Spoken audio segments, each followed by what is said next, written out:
Magluto naman tayo ng ano, buto ng dinosaur.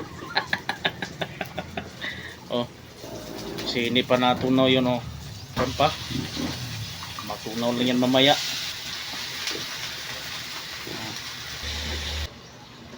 Lagyan ko ng magic syrup.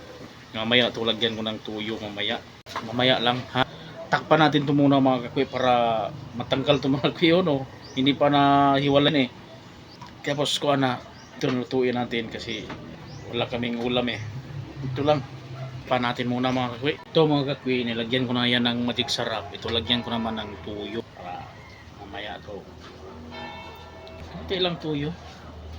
Kasi para hindi maalat, diba?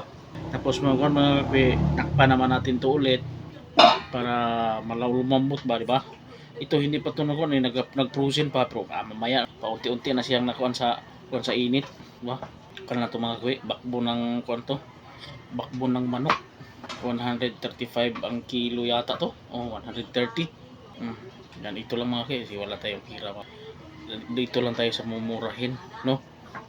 Kasi pag kuan tayo, wala tayong malayo pa ang sahod eh.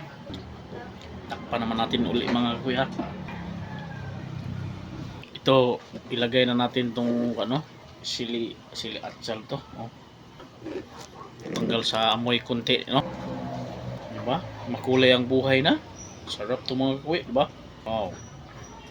Tikman nga natin, be, kung tama ba ang lasa. Sarap naman mga kakwi, okay naman. Tapos palambutin natin yan. Luto na yan mga kakwi, oh. Lambot na yan. Sama sa kalambot sa utak ko. Huh? Lagyan nating makulay ang buhay, ha.